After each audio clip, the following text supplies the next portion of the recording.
je trouve ça assez amusant que les témoignages extrêmement en faveur de la laïcité viennent d'une Iranienne, d'un Algérien et d'une Libanaise. Quand même, c'est fort. Moi, je suis libanaise, je suis de tradition, enfin, de culture catholique, mais j'ai été élevée dans un lycée de la mission laïque française. Et donc, la laïcité, pour moi, est fondamentale. Merci Marie-Lou. Tu m'as demandé de parler de santé publique et de laïcité. Je vais plutôt centrer mon propos sur la santé reproductive et la laïcité, puisque je suis gynécologue et que je m'occupe plutôt de femmes. Qu'est-ce que c'est que la santé reproductive? C'est une idée globale de bien-être physique, mental, social. Ça concerne la reproduction, la possibilité d'avoir une sexualité responsable, satisfaisante et sûre, la liberté de choisir d'avoir des enfants quand on veut, comme on veut, par exemple. Et j'aime beaucoup cette phrase de Malek Shebel qui dit « Le combat que je mène contre les formes archaïques de l'expression de l'islam passe forcément par la femme, cet épicentre de la transgression, lieu de tous les complexes, refoulements et blocages. Pour le machiste, pour le misogyne, musulman, mais vous pouvez remplacer par n'importe quelle religion, ça marche aussi bien, la femme n'était qu'un ventre-cuisse, une momie privée de jouissance. Et la vocation de mon travail a consisté à réhabiliter le désir féminin. Dès l'instant où une personne commence à jouir, à être maîtresse de sa jouissance, elle exprime son autonomie. Et moi, mon travail avec les femmes consiste, en fait, beaucoup à les aider à exprimer leur autonomie quand parfois elles ne le peuvent pas. Parce que le fait d'être né dans une culture, une religion particulière, et le fait de devoir faire référence à des textes fondateurs qu'on interprète comme on veut, c'est quelque chose qui est extrêmement liberticide pour les femmes. Quelques exemples extrêmement récents de ma consultation d'hier. J'arrive à l'hôpital et une femme me saute dessus en me disant « Docteur, vous avez fait une réunion sur la stérilité ?» J'étais là, je dis « Oui, ok, il y avait 40 femmes, je ne me souviens pas très bien. » Et elle me dit « Voilà, je dois avoir une ponction d'ovocytes demain. » Donc pour ceux qui ne sont pas familiers avec ces traitements, la stérilité impose que la femme se pique le ventre ou les cuisses pendant à peu près un mois, jusqu'à être prête à produire des ovocytes et donc à bénéficier d'une ponction d'ovocytes. Et me dit-elle, mon mari vient de découvrir que le monsieur qui va me faire la ponction est un homme et il me demande de tout annuler. Donc, si vous voulez, mon sang n'a fait qu'un tour, je lui ai dit, appelez votre mari, je veux le voir. Donc le mari a dit, je ne viens pas, je ne viens pas. Et puis finalement, il est venu et qu'est-ce qu'il m'a opposé? Sa religion. Moi, madame, dans ma religion, un homme ne regarde pas ma femme, il ne va pas l'examiner quand elle est toute nue, etc. etc. Je dis, enfin, vous vous rendez compte, votre femme, qu'est-ce qu'elle subit depuis un mois pour que tous les deux vous ayez envie d'un enfant? Et puis accessoirement, vous savez ce que ça coûte à la Sécu, tout ça? Bon, j'ai fait chou blanc, évidemment, mais bon, j'espère l'avoir quand même ébranlé. Et pour la première fois de ma vie, j'ai dérogé à quelque chose que je ne fais jamais. D'habitude, quand un homme me dit « je ne veux pas que ma femme soit accouchée par cet homme qui est sage-femme », je lui réponds « écoutez, c'est lui qui le garde aujourd'hui, et si ça ne vous plaît pas, vous partez avec votre femme et vous allez accoucher ailleurs ». Et là, j'ai dit à la femme « écoutez, rien que pour vous, je vais vous faire moi-même la ponction ». J'avais un peu honte, mais je dois dire que quand je dois balancer entre défendre la laïcité et défendre les femmes, je prends le parti des femmes. Enfin, toujours est-il qu'une demi-heure après, je commence ma consultation, et là, je vois arriver une jeune fille, 40 ans, une jeune femme, qui me dit « Voilà, docteur, il faut me refaire mon hymen. » Ah, encore un autre sujet que j'adore. Et pourquoi faut-il refaire votre hymen? Eh bien, c'est très simple. J'avais 35 ans, j'étais au bled, ma famille a considéré que je commençais à être un peu vieille, et on m'a mariée avec un monsieur qui vivait en France. Super. Et elle arrive en France, et en fait, ce monsieur était psychiatrique, et fait une tentative de suicide le soir des noces.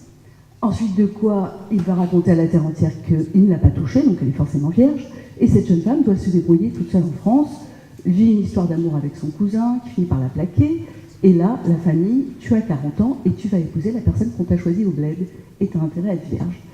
Donc, bon, je pourrais continuer comme ça pendant des heures et des heures. Toutes ces contraintes qui pèsent sur les femmes, et pour lesquels on fait sans arrêt référence à la religion, avec des arguments complètement fallacieux. Et je prends l'exemple de l'excision.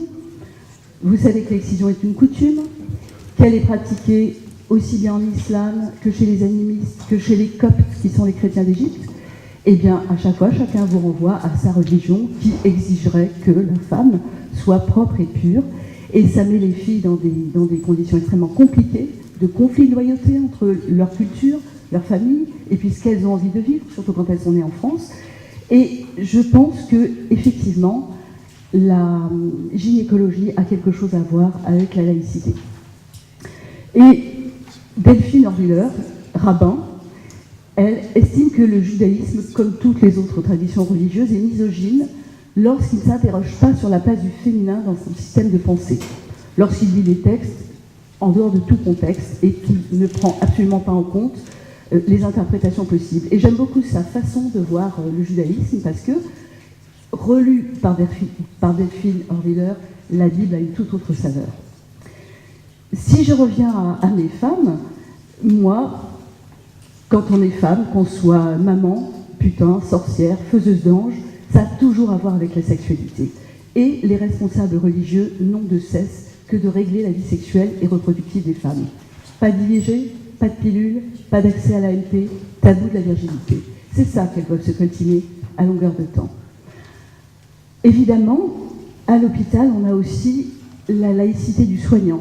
J'en dis le mot parce que moi, ça fait 40 ans que je suis en France et je vois ces questions de laïcité de plus en plus difficiles à faire respecter. Et pourquoi c'est important que le soignant n'ait aucun attribut religieux? C'est pas qu'il n'a pas le droit de croire, c'est pas qu'il n'a pas le droit d'avoir une spiritualité, mais le message qu'il envoie aux patients est extrêmement différent. Si vous arrivez devant un médecin qui a une énorme croix et que vous lui demandez une IVG, vous pouvez être un petit peu dans vos petits souliers en vous disant « mais qu'est-ce qu'il va penser de moi? Il va penser que je suis un assassin ». Donc les attributs religieux que nous portons ont un impact sur ce que peuvent penser les patients de nous et c'est tout à fait détestable. Évidemment, les patients, eux, ont tout à fait le droit de s'habiller comme ils veulent, à condition qu'ils ne se cachent pas le visage. Et je dois vous dire quand même que c'est parfois difficile à faire respecter. Il m'arrive d'aller dans la salle d'attente et de dire à une femme « vous n'avez pas le droit de masquer votre visage ». Elle enlève son truc, 2 minutes, je tourne le dos, je reviens, elle l'a remis. Donc, ça rend l'exercice difficile, mais je reste quand même plus préoccupée par mes patientes parce que je vois combien elles souffrent de tout ça.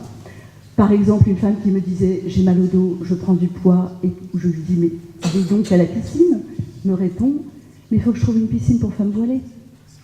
Bon, ça permet de débattre. Il m'arrive de discuter avec les patients de pourquoi elles acceptent ça, pourquoi elles acceptent de se voiler, et j'ai des réponses que vous connaissez tous. Ben, si je ne me voile pas dans la cité, mon frère, mon père, ma mère me traite de pute, me demande de m'habiller autrement, et je ne peux pas le faire. J'ai essayé, docteur, c'est invivable. Idem pour l'hymen, idem pour tout. Donc, je ne vais pas vous faire un discours extrêmement long, mais je pense qu'il faut beaucoup de fermeté, beaucoup de conviction, beaucoup de foi en la laïcité. C'est peut-être un terme un peu bizarre à utiliser, mais j'y crois. Parce que si on ne fait rien, progressivement les droits des femmes peuvent être grignotés. Regardez la Pologne, les femmes sont descendues dans la rue pour défendre le droit à l'IVG. Et qu'est-ce qu'elles disent? Elles disent « l'Église est toujours au cœur de nos traditions dans la vie publique. Tous les partis continuent à s'acquitter de leurs dettes au clergé polonais pour son rôle dans la victoire contre le communisme. Et les Polonaises ont payé le prix fort avec une loi ultra restrictive sur l'IVG. » Et elle rajoute, et c'est extrêmement intéressant, sans oublier les 900 heures de catéchisme dispensées à partir de l'école maternelle, financées par l'État, sans aucun droit de regard, et où l'éducation sexuelle est réduite à néant. Et je fais un parallèle avec l'éducation sexuelle que moi je fais dans les lycées et les collèges de Seine-Saint-Denis, et où je suis confrontée à des choses extrêmement difficiles, où les gamines me disent « moi, mon frère, il regarde sous mon lit si j'ai caché ma pilule, il palpe mon bras pour savoir si j'ai un implant contraceptif, il m'empêche de sortir. Mon père, quand j'ai le malheur de parler de contraception, me fouette avec sa ceinture, avec un câble électrique. Quand je parle d'homosexualité, j'ai des gamins qui se bouchent les oreilles en disant « Astaghfirullah », ce qui veut dire « Dieu me pardonne ». J'ai des gamines qui refusent de rentrer dans ces cours. Enfin, ça va loin, et je pense qu'il faut qu'on ait une ligne de conduite extrêmement claire. Je finirai juste avec le Conseil de l'Ordre. Le Conseil de l'Ordre des gynécologues a éprouvé le besoin de rédiger des fiches destinées aux gynécologues. Et de quoi parlent ces fiches? Ce sont des fiches en faveur de la laïcité. Elles parlent de virginité, de diagnostic prénatal, de contraception, d'excision, d'hyménoplastie, d'avortement, de jeûne en milieu hospitalier, de pratiques religieuses dans les lieux de soins, de refus de soins pour motifs religieux. Ces choses-là n'existaient pas quand j'ai commencé à faire médecine il y a 40 ans. Donc, je crois vraiment qu'il faut de la fermeté, il faut de l'éducation.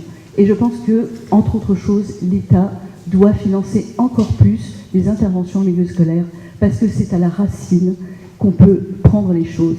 J'ai reçu avant-hier une classe, il y avait 4 jeunes filles voilées. L'une d'elles a fait un malaise, et je suis allée vers elle en lui disant « Mademoiselle, tu vas commencer par enlever ton voile, parce que là, tu fais un malaise vagal. » Et elle s'est accrochée mordicus à son voile, c'était poignant. Et la maîtresse, une fois qu'elle l'a enlevé, m'a dit « Merci ». Moi, je lui ai dit « Écoutez, pourquoi est-ce qu'elles sont voilées ?» Elle m'a dit « Elles ont mis leur voile, on leur a dit que si vous exigez qu'elles l'enlèvent à l'arrivée, elles devraient l'enlever. » Et voilà, j'ai senti un grand désarroi. Et ensuite, j'ai parlé d'avortement, et là, les garçons me sont tombés dessus en disant « Mais madame, c'est de l'assassinat, etc. » Au bout de 2 heures, ils sont repartis, et je crois que j'avais mis une petite graine de doute, comme vous, dans leur cerveau. Et je crois vraiment que ces rencontres avec les jeunes sont absolument indispensables. Et je vous remercie.